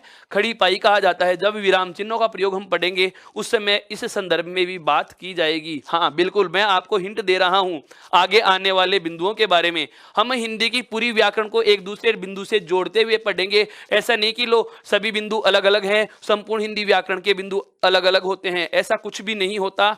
यदि हिंदी व्याकरण, नाम से ही पता चल रहा है हिंदी की व्याकरण, एक भाषा की एक व्याकरण है। अगर एक ही भाषा की व्याकरण है तो अलग कैसे होगी? वो तो एक दूसरे से कहीं ना कहीं अंतर संबंध रखती ही है और हम इसको संबंध बनाते हुए ही पढ़ेंगे, इसका संबंध रखते हुए ही पढ़ेंगे। यानी कि मैं कहूं, मैं आपको एक दूसरे टॉपिक को उलझा कर पढ़ाऊंगा, एक दूसरे टॉपिक को रिलेटेड करके पढ़ेंगे, ताकि हमें यह पता भी रहेगा कि कौन सा टॉपिक पढ़ने के बाद आगे वाला बिंदु कौन सा होता है जिसकी तरफ यह बिंदु संकेत कर रहा है। मैंने आपको परसों की कक्षा में यह चीज बहुत अच्छे से बता दी थी कि जैसे स्वर और व्यंजनों को पढ़ लेने के बाद संधि समझने में सहायता मिलती है। इसका मतलब यह हुआ कि संधि, वर्ण और स्वर, या मैं कहूं संधि के लिए आवश्यक जो है वह है वर्ण विचार। तो वर्ण विचार पढ़ेगा तो ही संधि समझ में आती है, और संधि और समास पढ़ लेंगे उसके बाद ही उपसर्ग और प्रत्यय समझ में आएंगे। संधि, समाज, उपसर्ग और प्रत्यय पढ़ लेंगे। इन चारों टॉपिकों को पढ़ने के बाद ही हम शब्द शुद्धि वाला भाग बहुत अच्छे से कर पाते हैं। इसका मतलब क्या हुआ कि हिंदी के सारे बिंदु या व्याकरण के सारे बिंदु एक दूसरे से अंतर संबंधित होते हैं, कोई बिंदु अलग नहीं होता। अब आते हैं हम वापस से हमारे बिंदु पे। क्या हमारा बिंदु क्या था कि एक किसी वर्ण को लिखने के लिए ऊपर तो हम जो लाइन खींच रहे हैं इसका नाम तो क्या होता है? सिरोरेखा। और जो सीधी लाइन के रूप में पूर्ण विराम की तरह लगा रहे हैं इसे क्या कहा जाता है? खड़ी पाई। अब व्यंजनों को जो स्वर रहित लिखने का तरीका था उसमें पहला तरीका क्या आ रहा है दोस्तों कि ऐसा कोई भी वर्ण जिसमें खड़ी पाई का प्रयोग होता हो। बहुत अच्छे से समझना इसको। ऐसा कोई भी वर्ण जिसमें खड़ी पाई का प्रयोग होता हो और वह इस खड़ी पाई से पहले आरंभ होकर पहले ही पूरा हो जाता है। मैंने बहुत अलग बात बोली है, ध्यान से सुनना। कोई भी वर्ण है हमारे पास जिसमें खड़ी पाई का प्रयोग हो रहा है, कोई भी वर्ण है हमारे पास जिसमें खड़ी पाई का प्रयोग हो रहा है, और ऐसा वर्ण जो इस खड़ी पाई के इधर ही लिख दिया जाता है, अर्थात खड़ी पाई से पहले ही आरंभ होता है, पहले ही पूरा हो जाता है। मेरा कहने का मतलब यह हुआ कि इसमें खड़ी पाई भी होगी लेकिन वो इसको लांग कर आगे नहीं जाएंगे, लांग कर आगे नहीं जाएंगे, इधर नहीं होगा, केवल खड़ी पाई के बाईं ओर ही पूरा हो जाता है। ऐसा कोई भी वर्ण हो जिसमें खड़ी पाई का प्रयोग होता है और जो खड़ी पाई को लांग कर आगे नहीं जाते, उन्हें किसी शब्द में आधा लिखना हो तो खड़ी पाई को हटाकर आधा लिखा जाता है। ऐसे वर्णों को यदि आधा लिखना हो तो आप क्या कर सकते हो? इस खड़ी पाई को हटा सकते हो, और जैसे ही खड़ी पाई को हटा देंगे यह वर्ण आधा हो जाएगा। खड़ी पाई को हटा देंगे तो यह वर्ण क्या हो जाएगा? आधा। अब उदाहरण से समझिए। जैसे एक वर्ण है हमारे पास ग, जैसे मैंने एक वर्ण लिखा ग, आपको भी यह दिखाई दे रहा है बहुत अच्छे से, एक वर्ण है कौन सा, ग वर्ण है। इस ग वर्ण में देखिए, यह तो ग की जो घुंडी वाला, और ये जो संकेत है खड़ी पाई का, यह संकेत किसका है, खड़ी पाई का। अब पहली बात, क्या मेरा कहने का मतलब यह था, सबसे पहले देखो ये तो है सिरोरेखा, ये तो क्या है भाई, सिरोरेखा, यह क्या है, सिरोरेखा, और यह क्या है, खड़ी पाई। तथ्य क्या कह रहा था, पहला तरीका क्या कह रहा था कि ऐसा वर्ण जो इस खड़ी पाई का प्रयोग करते हुए लिखा जाता है, इस ग में खड़ी पाई का प्रयोग हो गया। बात दो, क्या कि खड़ी पाई से पहले ही तो ये शुरू हुआ, देखो इधर, और पहले ही पूरा हो गया। मेरा मतलब यह है कि इस ग वर्ण को लिखने के लिए इस खड़ी पाई के बाद हमें कुछ लिखने की आवश्यकता नहीं है। जो भी कुछ लिख रहे हैं इसके पहले ही लिख रहे हैं, इसके हम बाईं तरफ ही लिख रहे हैं, आगे इसके बढ़ नहीं रहे। और ऐसे वर्णों को यदि हमें किसी शब्द में आधा लिखने की आवश्यकता पड़ जाती है, तो ऐसे वर्णों को आधा करने का तरीका क्या होता है, जो ये खड़ी पाई है मित्रों, इस खड़ी पाई को हमें क्या करना होगा, हटा देना होगा। क्या करना होगा, इस खड़ी पाई को हमें क्या करना होगा, हटा देना होगा। और जैसे ही हम इस खड़ी पाई को हटाएंगे तो दिए गए शब्द में हमारा ग क्या हो जाएगा, स्वर रहित हो जाएगा। हमारा ग क्या हो जाएगा, स्वर रहित हो जाएगा। मेरा कहने का मतलब यह हुआ कि यदि किसी वर्ण में खड़ी पाई का प्रयोग हो रहा हो और वह इसे लांघ कर आगे नहीं जाता, यदि किसी भी शब्द में ऐसे वर्णों को स्वर रहित लिखना हो, तो आप जो आगे जाने वाला भाग है उसको न छोड़ते हुए आपको जो ये खड़ी पाई थी इसे हटा देना होगा। इसे क्या करना होगा, हटा देना होगा। जैसे आप इसे रिमूव कर देते हैं, जैसे आप इसे रिमूव कर देते हैं, तो रिमूव करते ही जो हमारा व्यंजन वर्ण है वह संयुक्त रूप में कैसा लिखा जाएगा, आधा लिखा जा सकेगा। मेरे हिसाब से आपके ये बात बहुत अच्छे से समझ में आ चुकी होगी। अब बात यह आती है कि सर हमने आधा तो कर लिया, क्या संपूर्ण 33 व्यंजन इसी तरीके से आधे होते हैं, नहीं होते। मैंने ये भी तो कहा है, ऐसे वर्ण जिसमें खड़ी पाई का प्रयोग हो और जो खड़ी पाई को लांघ कर आगे नहीं जाते, ऐसे वर्णों को ही आप इस तरीके से आधा लिख सकते हो। अब सबसे पहले बात यह आ जाती है कि ऐसे वर्ण कितने होते हैं हिंदी वर्णमाला में जिसमें खड़ी पाई का प्रयोग होता भी है और जो खड़ी पाई को लांघ कर आगे भी नहीं जाते। तो ऐसे वर्णों की यदि हमें संख्या पूछ ली जाए तो ऐसे वर्णों की संख्या होती है 22।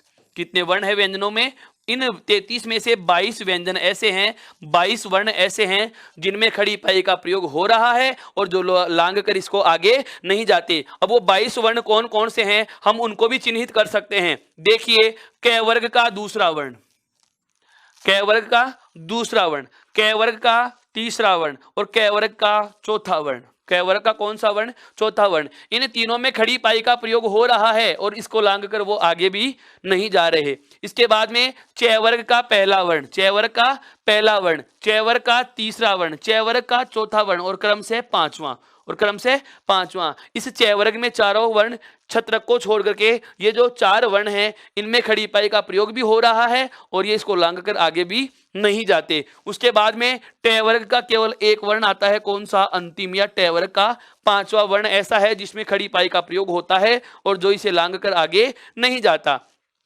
उसके बाद में देखो, तय वर्ग में भी प्रथम वर्ण है, तय वर्ग का द्वितीय वर्ण है, तय वर्ग का चतुर्थ वर्ण है और तय वर्ग का पंचम वर्ण है। अर्थात मैं कहूं कि तय वर्ग में केवल एक वर्ण था, तय वर्ग में केवल कितना वर्ण है, एक।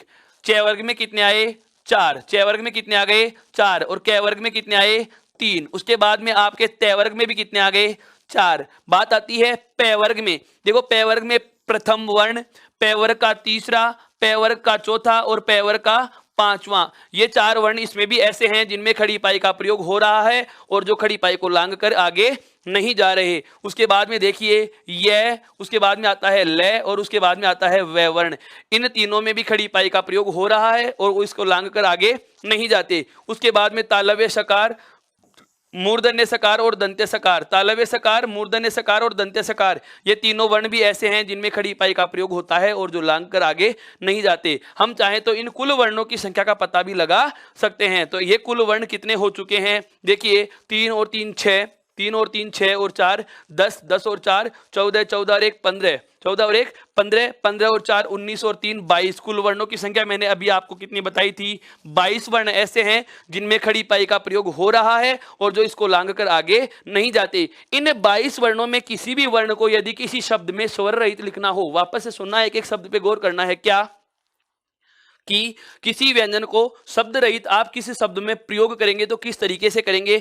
इन 22 वर्णों में, हाँ बिल्कुल, यह है बिंदु सीधे आपके सिलेबस में नहीं आ रहा, यह बिंदु हमें शब्द शुद्धि में काम में आता है बहुत ज्यादा। शब्द शुद्धि में काम में इसलिए आ जाता है, जैसे इसको लिखने का तरीका, इन 22 वर्णों को आप किसी शब्द में संयुक्त रूप में लिखोगे तो हलंत लगा के नहीं लिखोगे, खड़ी पाई हटा के लिखोगे। तो एक मानकीकृत रूप यदि हमें भाषा का प्राप्त करना हो, मानक रूप यदि किसी शब्द का प्राप्त करना हो, तो वही तरीका मान्य होगा जो वास्तव में मानकों पे खरा उतरता हो। और उसके लिए बता रहा हूं ये चीज क्या, कि इन 33 व्यंजनों में से 22 व्यंजन जो मैंने गोले में आपको हाईलाइट कर दिए हैं, इन 22 व्यंजनों को यदि किसी शब्द में हमें स्वर रहित करके प्रयुक्त करना है, तो जो खड़ी पाई लगी हुई थी इसे हटा देंगे, तो ये सारे के सारे वर्ण क्या होंगे, आधे हो जाएंगे। या सारे के सारे वर्ण कैसे लगेंगे, स्वर रहित लगेंगे। तो हमारे पास जो वर्णों को स्वर रहित करने के तरीके थे, इन वर्णों को स्वर रहित करने के तरीकों में सबसे पहला तरीका हमारे पास क्या आया दोस्तों, कि यदि किसी वर्ण में, सबसे पहला तरीका क्या आया, खड़ी पाई ली, खड़ी पाई वाले वर्ण, खड़ी पाई वाले वर्ण जो इसे लांघ कर आगे नहीं जाते, खड़ी पाई के वे वर्ण जो इसे लांघ कर आगे नहीं जाते, आगे नहीं जाते, उन्हें आधा लिखने के लिए, उन्हें आधा लिखने हेतु, उन्हें आधा लिखने हेतु, उन्हें आधा लिखने हेतु खड़ी पाई हटा दी जाती है, खड़ी पाई हटा दी जाती है। बहुत अच्छे से समझ में आ रहा होगा। मेरे साथ के साथ बहुत सारे विद्वान साथी ऐसे भी हैं, विद्यार्थी ऐसे भी हैं जो इनको लिखने का काम ही कर रहे हैं। दोस्तों, लिखने का काम आपको अगर लग रहा है कि आप समझ नहीं पा रहे हैं और लिखने में ज़्यादा समय जा रहा है, तो मैं पहले आपको बता देता हूं, और मैंने आपको बार बार कहा है, लिखने की आवश्यकता नहीं है। आप केवल इन चीज़ों को समझिए, इन चीज़ों को लगातार दृष्टिबद्ध तरीके से, नियमित तरीके से माइंड को एक जगह व्यवस्थित और स्थिर करके इनको समझिए, लगातार देखते रहिए। आपको ये सारी चीज़ें लिपिबद्ध तरीके में, ये सारे के सारे नियम, ये 22 वर्ण अलग से छांटे हुए आपको हमारी ई उत्कर्ष ऐप पे पीडीएफ फॉर्मेट में उपलब्ध हो जाएंगे। आप टेलीग्राम ऐप से भी इनको प्राप्त कर सकते हो। जब तक आपने ई उत्कर्ष का टेलीग्राम ऐप डाउनलोड नहीं किया, या इस चैनल को सब्सक्राइब नहीं किया, या ई उत्कर्ष ऐप अगर आपने इंस्टॉल नहीं कर रखा है, तो दोस्तों अभी आप इस चीज़ को कर सकते हैं और ये चीज़ वहाँ से प्राप्त की जा सकती है। तो मैं वापस से बता रहा हूँ, पहला नियम हमने क्या पता लगा लिया है, कि ऐसे वर्ण जिनमें खड़ी पाई का प्रयोग हो रहा है, ऐसे वर्ण जिसमें खड़ी पाई का प्रयोग हो रहा है, जो इसे लांघ कर आगे नहीं जाते, जो लांघ कर आगे नहीं जाते, यदि उन्हें आधा लिखना हो तो खड़ी पाई हटा दी जाती है। उन्हें अगर आधा लिखना हो तो खड़ी पाई हटा दी जाती है। खड़ी पाई को हटाकर आप इन्हें आधा लिख सकते हो। और ऐसे वर्णों की संख्या कितनी होती है, 22 होती है। ऐसे वर्णों की संख्या कितनी होती है, 22 होती है। दोस्तों, आपके बात समझ में आ चुकी, बहुत अच्छे से समझ में आ चुकी। अब 33 में से 22 वर्णों का हमें पता चल चुका, बचे हुए कितने वर्ण हैं, 11। उन 11 वर्णों की बात और कर लेते हैं कि 11 वर्णों को कैसे लिखा जाएगा। तो देखो एक बार, दूसरा तरीका, बचे हुए व्यंजनों में 11 वर्णों में नंबर 2 पे नियम, दूसरा नियम क्या आता है, दूसरा तरीका क्या आता है, ऐसा कोई भी वर्ण, ऐसा कोई भी वर्ण जिसमें खड़ी पाई का प्रयोग हो रहा हो, ऐसा कोई भी वर्ण जिसमें खड़ी पाई का प्रयोग हो रहा हो और जो इसे लांघ कर आगे भी जा रहे हैं। बहुत अच्छी बात बोल रहा हूं, अलग बात बोल रहा हूं, समझना दोस्तों। मैंने क्या कहा, खड़ी पाई वाले वर्ण जो लांघ कर आगे नहीं जाते, 22 वर्णों को आधा करना हो तो खड़ी पाई हटा के आधा लिखा जा सकता है, ये चीज हमने पढ़ ली। अब दूसरी बात बोल रहा हूं, एक एक शब्द पे गौर करना, क्या कि वे वर्ण जिनमें खड़ी पाई का प्रयोग हो रहा है, वे वर्ण जिनमें खड़ी पाई का प्रयोग हो रहा है, लेकिन जो इसे लांघ कर आगे भी निकल गए, जो इसे लांघ कर दाईं तरफ कूद जाते हैं, जो इसे लांघ कर इधर से शुरू हो रहे हैं और यहां तक पहुंच रहे हैं, बिल्कुल मेरा संकेत आप समझ चुके हैं। ऐसे वर्ण हिंदी वर्णमाला में व्यंजनों के रूप में केवल 2 हैं। ऐसे वर्ण हिंदी वर्णमाला में व्यंजनों के रूप में कितने हैं, केवल 2। एक तो कौन सा, कै वर्ण। एक तो कौन सा है दोस्तों, कै वर्ण है। एक तो कौन सा है दोस्तों, कै वर्ण ऐसा है जिसमें खड़ी पाई का प्रयोग हो रहा है और जो खड़ी पाई को लांघ कर आगे जा रहा है। और एक पै वर्ण का दूसरा, जिसको फै वर्ण बोलते हैं, यह भी ऐसा है जिसमें खड़ी पाई का प्रयोग हो रहा है और जो इसे लांघ कर आगे जा रहा है। कै वर्ण और फै वर्ण, अर्थात ऐसे केवल कितने वर्ण होते हैं, 2। ऐसे केवल कितने वर्ण हैं, 2। एक तो कौन सा है, कै, और एक कौन सा है, पै वर्ण का दूसरा फै वर्ण। अर्थात इन दोनों वर्णों में खड़ी पाई का प्रयोग भी हो रहा है और ये इसे लांघ कर आगे भी जा रहे हैं। अब इसे किसी शब्द में आधा लिखना है तो किस तरीके से लिखेंगे, सुनना एक बात को। अब आपके जहन में आ रहा है कि यदि मैं इनमें खड़ी पाई हटा दूं, दोस्तों समझना मेरी बात, यदि मैं इनमें खड़ी पाई हटा देता हूं, यदि मैं इसमें से खड़ी पाई हटा देता हूं, तो आपका जैसे कि खड़ी पाई हटा के लिखूं तो ये शब्द कैसे हो जाएगा, इस प्रकार से रहेगा। क्यों? क्योंकि यहां पर जो खड़ी पाई थी, जो यहां पर जो खड़ी पाई है, इस खड़ी पाई को हमने क्या कर लिया, हटा दिया। हमने क्या कर लिया, इस कै वर्ण में जो खड़ी पाई है इसको अगर हटा दिया तो वर्ण का बचा हुआ रूप क्या हो जाएगा, वर्ण का बचा हुआ रूप क्या रह जाएगा, इस प्रकार से हमारे पास कै वर्ण बचेगा जो किसी प्रकार का कोई ध्वनि संकेत नहीं है। देवनागरी लिपि में ऐसा कोई वर्ण का चिन्ह ही नहीं है, अर्थात हम इसमें खड़ी पाई को तो हटा नहीं सकते, खड़ी पाई को तो हटा नहीं सकते। ऐसे ही इसमें फे वर्ण की भी खड़ी पाई को हटाया नहीं जा सकता। तो इसे आधा कैसे करेंगे, आप कहेंगे सर आगे जाने वाले भाग को हटा देंगे। अगर मैं कै वर्ण के इस आगे जाने वाले भाग को हटा दूंगा तो यह वह बचेगा। यदि मैं फे वर्ण के आगे जाने वाले भाग को हटा देता हूं तो ये पे वर्ण बच जाएगा। इसका मतलब आगे जाने वाले भाग को भी नहीं हटा सकते और खड़ी पाई को भी नहीं हटा सकते। इनको आधा करने का तरीका क्या है, इन्हें आधा लिखने के लिए आगे जाने वाला जो भाग है, आगे जाने वाला जो भाग है, इसे इस आगे जाने वाले भाग को आपको आधा हटाना होगा। इस आगे जाने वाले भाग को कितना हटाना होगा, आधा हटाना होगा। जैसे इधर लिखें कि हमारे पास वर्ण क्या दे रखा था, कै वर्ण दे रखा है, हमारे पास क्या दे रखा था, कै वर्ण, और हमारे पास दूसरा वर्ण क्या था, फे वर्ण। मैंने क्या किया है, इनमें जो आगे जाने वाला आधा भाग था ये वाला, इस आगे जाने वाले आधे भाग को मैंने क्या कर दिया, हटा दिया। अर्थात अब इसको परिभाषा के शब्दों में बोलें, इसको परिभाषा के शब्दों में बोलें तो इसको परिभाषा के शब्दों में ऐसे कहा जा सकता है, दूसरा नियम हो जाएगा ये, वर्णों को या व्यंजन वर्णों को स्वर रहित लिखने का दूसरा नियम क्या हो जाएगा कि वे वर्ण जिनमें खड़ी पाई का प्रयोग होता है और जो इसे लांघकर आगे निकल जाते हैं, वे वर्ण जिनमें खड़ी पाई का प्रयोग होता है और जो इसे लांघकर आगे निकल जाते हैं, उन्हें आधा लिखने के लिए आगे जाने वाले भाग को आधा हटा दिया जाएगा। एक एक शब्द को ध्यान से सुन लेना, वापस से बोल रहा हूं, वे वर्ण जिनमें खड़ी पाई का प्रयोग होता है, वे वर्ण जिनमें खड़ी पाई का प्रयोग होता है और जो खड़ी पाई को लांघकर आगे निकल जाते हैं, जो खड़ी पाई को लांघकर आगे निकल जाते हैं, इस प्रकार के वर्णों को आधा लिखने के लिए आगे जाने वाले भाग को आधा हटा दिया जाता है। आगे जाने वाले भाग को आधा हटा दिया जाता है, अर्थात जो आगे जा रहा भाग था, अर्थात जो आगे जा रहा भाग था, इसको हमने क्या कर लिया, आधा हटा दिया। और जैसे आप किसी आगे जाने वाले भाग को आधा हटा दोगे तो ये दोनों के दोनों व्यंजन वर्ण क्या हो जाएंगे, आधे हो जाएंगे, स्वर रहित हो जाएंगे। आपको यह बात बहुत अच्छे से समझ में आ चुकी है। अब सवाल यह होता है कि कितने वर्ण हैं, केवल 2। इस प्रकार के कितने वर्ण हैं, केवल 2।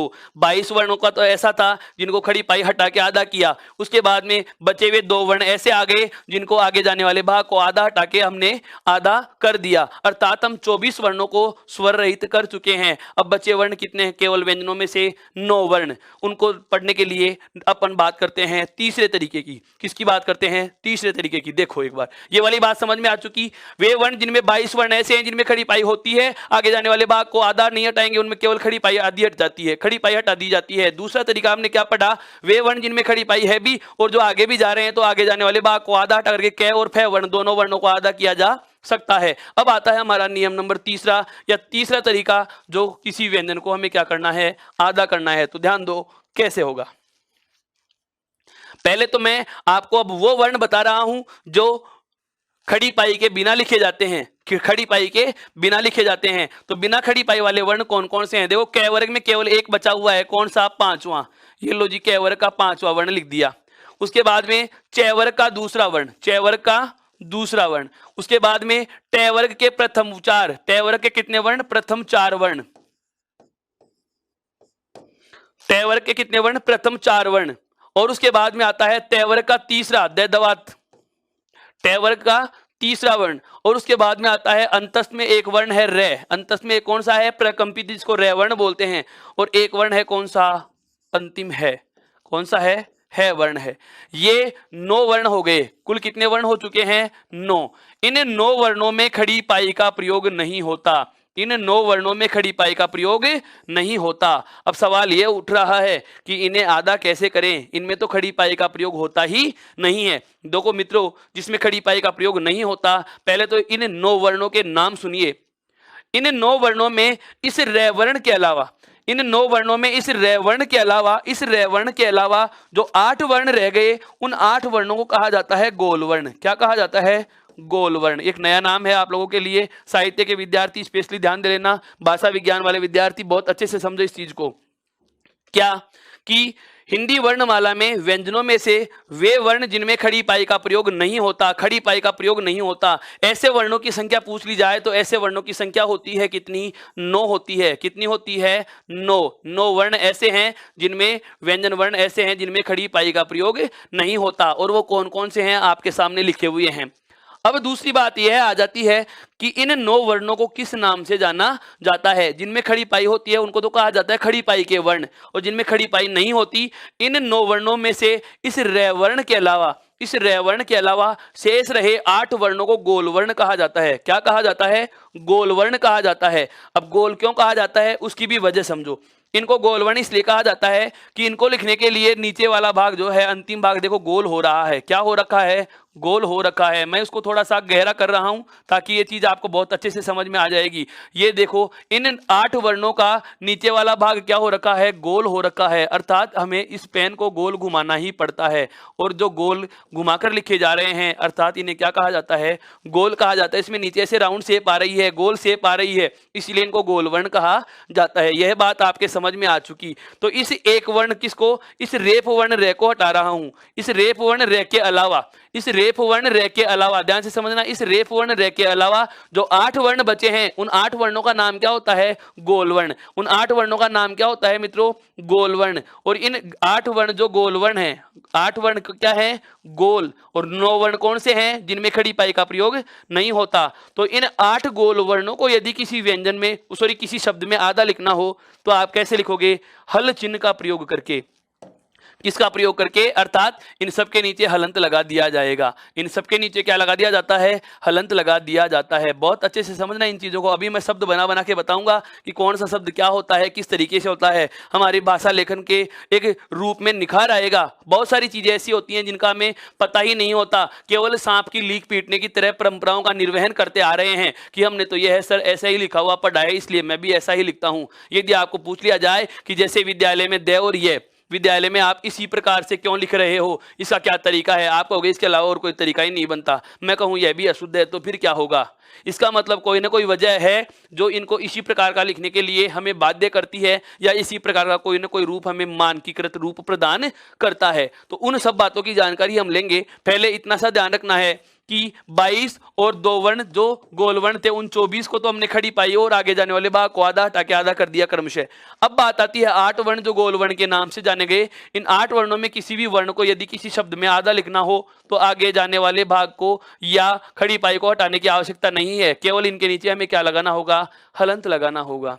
केवल क्या लगाना होगा? हलंत लगाना होगा। ये बहुत अच्छे से इस बात को समझ लेना मित्रों कि 8 वर्ण हैं, इन 8 वर्णों को गोल वर्ण कहा जाता है। और किसी भी गोल वर्ण को यदि किसी शब्द में आधा लिखना हो तो हलंत लगा के लिख सकते हैं, हलंत लगा के लिख सकते हैं। अभी एक तरीका और बताऊंगा आपको। हम क्या करते हैं, जैसे हमारे पास है वर्ण, हमारे पास क्या है वर्ण है। ये है तो स्वयं है आधा, और इसके साथ मुझे जोड़ना है न वर्ण को। जैसे एक शब्द आता है चिन्ह, जैसे एक शब्द आता है चिन्ह, ऐसे लिखा जाता है। और इसी चिन्ह को हम ऐसे भी लिखते हैं ना। और एक अशुद्ध रूप और आता है इस चिन्ह का, जो मेरे बहुत सारे विद्वान साथी और आप लोग भी इस प्रकार के कई बार गलती से या भ्रमवश ऐसे शब्दों का प्रयोग कर जाते हैं। यह वाला चिन्ह में, ये चिन्ह है, इसमें न आधा दिख रहा है वास्तव में, जो कि वर्तनी की दृष्टि से चिन्ह शब्द संकेत वाले पर्यायवाची के रूप में अशुद्ध हो गया वर्तनी की दृष्टि से। लेकिन यहां पर ध्यान दो, देखो इसमें गोल वर्ण का प्रयोग हो रहा है और हमें पता है कि गोल वर्ण है आधा है, इसलिए इसके नीचे क्या लगा हुआ है? हलंत लगा हुआ है। और आगे खड़ी पाई का वर्ण न पूरा लिखा हुआ है। इसका मतलब इसे ऐसे लिखा जा सकता है, यह रूप क्या है? शुद्ध है। यह शब्द क्या है? शुद्ध है। अब आप कहोगे कि सर नीचे वाला भी तो शुद्ध है ना। हाँ बिल्कुल, यह नीचे वाला भी शुद्ध है। तो उसका तरीका क्या होगा कि यदि ऊपर नीचे 2 वर्ण लिख दिए जाएं, जैसे ये न नीचे लिखा हुआ है और है ऊपर लिखा हुआ है, यदि नीचे और ऊपर 2 वर्ण लगातार आपको लिखे हुए दिख जाते हैं तो जो आपको नीचे वर्ण लिखा हुआ दिखता है वह सदैव पूरा होता है, और जो ऊपर दिखाई देता है वह सदैव क्या होता है? आधा। वह सदैव क्या होता है? आधा। वापस से समझना, जब ऊपर नीचे 2 वर्ण लिख दिए जाएं, हम यह कह सकते हैं ना, आमतौर पर इस बात को एक उदाहरण से समझिए। जैसे मैं कहूं कि दो व्यक्ति हैं, दो मित्र हैं, या दो कोई भी सखा थे, वो रास्ते से जा रहे हैं, एक पांव से लंगड़ा कर चलता है, या एक व्यक्ति ऐसा है जो दिव्यांग है, उससे बहुत ज्यादा देर तक चला नहीं जाता, और एक ऐसा व्यक्ति है जिसके दोनों पांव सही सलामत है और वह चलने योग्य है। तो अब आपसे बात की जाए कि यदि मैं कहूं कि इन दोनों विद्यार्थियों में या इन दोनों व्यक्तियों में एक व्यक्ति को दूसरे को गोद में लेना होगा और गोद में लेकर चलना होगा, कौन सा सही तरीके से चल पाएगा? बिल्कुल, आपका जवाब बिल्कुल हाँ। मैं समझ गया बात। क्या मेरा कहने का आशय यही था कि आधा अधूरा है या जो लंगड़ा है उसी को ऊपर रख सकते हैं, उसी को ऊपर रख सकते हैं, गोद में उसी को लिया जा सकता है। जो छोटा है, जो आधा है, जो पूरा है, जो चलने योग्य है, वह तो अकेला भी चल सकता है। यहाँ पर जो नीचे है, नीचे बैठा हुआ वर्ण है वो पूरा है, और जो आधा है वो कहाँ रहेगा? ऊपर रहेगा। आधा अधूरा या छोटा या बिना मात्रा वाला जो है वो है ऊपर, और जो नीचे है वो क्या है? पूरा लिखा हुआ है। इसको एक क्षेत्रीय उदाहरण से भी समझ सकते हैं मित्रों, बहुत अच्छे तरीके से समझना। जैसे संस्कारों के संदर्भ में एक वार्ता प्रचलित होती है कि ऐसा कोई भी लड़का, लड़की, पुरुष या महिला, ऐसा कोई भी प्राणी जो अपने से बड़ों के, या हम कह सकते हैं सामने वाले को सम्मान देने के लिए उनके चरणों में झुक जाता है। वापस से समझना मेरी बात को, बहुत अच्छे तरीके से समझा रहा हूं इस बात को, ये जिंदगी में याद रहेंगी आपको और कभी गलत भी नहीं होगा। कैसे? एक समाज में मान्यता भी है और ये वास्तव में मान्यता क्या कह सकते हैं, इसको एक ऐसा कह सकते हैं कि हमारे भारतीय हिंदू संस्कृति जो सम्मानीय संस्कृति है, इसमें एक गुण पाया जाता है कि यहाँ के इस संस्कृति को अनुसरण करने वाले, इस संस्कृति का निर्वहन करने वाले, इस संस्कृति को मानने वाले जितने भी प्राणी हैं, उन सभी में एक सम्मान का भाव पाया जाता है, जो खुद सम्मान चाहते भी हैं और सम्मान देते भी हैं। उन्हीं के लिए कहा जाता है कि ऐसा कोई भी व्यक्ति या ऐसा कोई भी पुरुष प्राणी जो सामने वाले को सम्मान देने हेतु उनके चरणों में झुक रहा है, हम क्या कहते हैं कि वह गुणवान है, अर्थात उसमें संपूर्ण है, गुण हैं, बहुत अच्छे गुण उसमें दिए गए हैं। और एक ऐसा व्यक्ति है जो किसी की बात नहीं मानता, या आमतौर पर हम परिवार में सुनने को मिल जाता है कि ये तो सिर पर चढ़ गया, अर्थात ज्यादा शैतानियां करने लग जाता है, उदंडता ज्यादा करने लग जाता है, तो हम उसको कहते हैं कि ये तो शैतानियां ज्यादा करने लग गया, सिर पर चढ़ने लग गया। इसका मतलब यह हुआ कि जो सिर पर चढ़ा हुआ है, सिर पर जो चढ़ा हुआ है, उसकी तुलना में जो सम्मान रखता है वह गुणी ज्यादा होगा, वह गुणी क्या होगा? ज्यादा। और जो सिर पर चढ़ा हुआ है वो क्या होगा? कम गुणी होगा, या उसके गुण क्या रह गए? कम रह गए, आधे रह गए। इसका मतलब यह हुआ, एक लाइन बोल रहा हूं, मुहावरे और लोकोक्ति में आपने बहुत बार सुना भी होगा, पांव पड़ा पूरा और सिर चढ़ा अधूरा। अर्थात पांव में जो पड़ा है, नीचे जो पड़ा है, पांव में जो पड़ा हुआ है वह तो क्या है? पूरा है, और जो सिर पर बैठा हुआ है अर्थात जो ऊपर है वो क्या है? अधूरा है। मेरे हिसाब से दोस्तों आपके बात बहुत अच्छे से समझ में आ गई होगी कि जब ऊपर नीचे दो वर्ण लिख दिए जाएं तो कौन सा पूरा होता है और कौन सा आधा होता है। एक दूसरे उदाहरण से आप इसको और समझ सकते हैं। जैसे हम एक शब्द लिखते हैं, कौन सा? जैसे हम एक शब्द लिखते हैं क्या? युद्ध। जैसे एक शब्द आता है युद्ध, हमें ऐसे लिखना पड़ता है या लिखा हुआ मिलता है युद्ध। इसमें हमें देखने को मिल रहा है कि दह धनुष वाला दह क्या दिख रहा है? आधा।